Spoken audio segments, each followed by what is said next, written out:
To get started with your reed making, you'll need a basic reed making kit with the equipment and the cane. We will go through the items for the basic kit and show you what they are used for. First of all, you'll need a good knife. There are many different types of knives with different styles of handles and blades. For beginners, we recommend a double hollow ground knife, sometimes called a wedge knife. The double hollow ground means that the blades are contoured inward and come to a point at the sharp point of the blade. This knife is not right-handed or left-handed, since it's the same on both sides. The reed maker will put the burr in the knife on one side or the other, depending on which hand they use. You can watch our knife sharpening video to learn more about the burr. You will also need something to sharpen the knife with. You need a good sharpening stone and some kind of strop or steel rod to refine the burr. A two-sided India stone is good for beginners and will also require honing oil. Ceramic stones, which are much more common than they used to be, work very well for refining the sharpening of your knife. These use water rather than oil. The rod could be the folding steel or just a very hard steel rod like shown. You'll also need a mandrel. This is the item that holds the reed as you're wrapping it and working on it. Mandrels come with different shapes of the handle. The two main options are the French style and the regular style. On these two mandrels, the metal part is the same size and the handles are different. Either style is fine.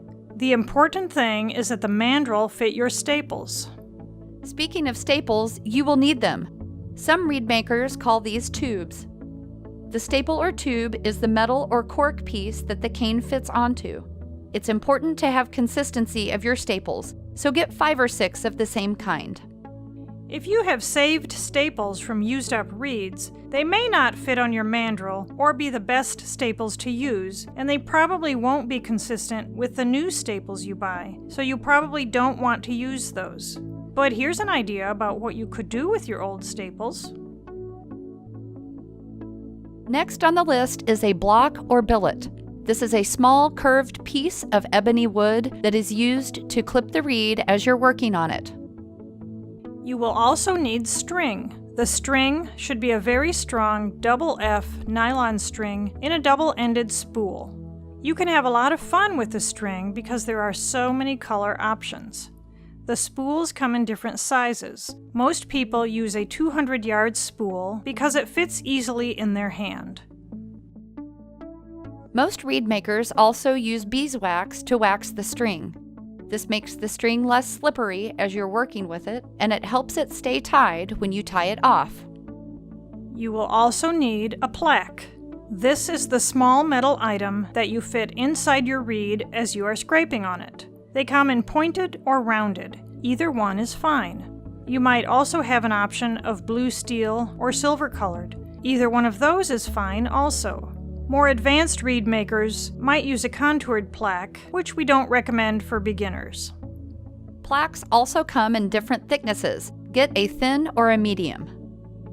You will also need a 6-inch metric ruler, either clear or metal. This is a very important part of your equipment. Once you have all this equipment, you'll need some cane. Buy cane that is gouged and shaped, or sometimes it's called gouged, shaped, and folded. We recommend getting about 15 to 20 pieces to start with. As you use this up, you can replenish your supply. There are many brands of cane, and the cane will also come in different shapes and thicknesses. To start off, we recommend getting cane with a thickness of 58 to 60 millimeters from cane with a diameter of 10.5 to 11 millimeters with a medium shape. What do these numbers mean?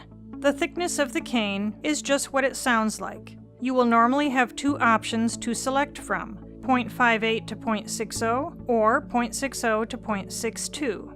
The best part of the cane is the part closest to the bark, so if you get the slightly thinner cane, you will have to scrape less off to get the reed to vibrate, and you will be leaving more cane closer to the bark. The larger the diameter of the tube cane, the less curved the surface of the cane will be. So, cane with a diameter of 10 to 10.5 millimeters will result in a reed that is slightly more open than a reed made from cane that is 10.5 to 11 millimeters in diameter. Let's review the list of what you need: a knife, a sharpening stone, a steel sharpener, a mandrel, staples, a block, string, beeswax, a plaque, a metric ruler, and cane.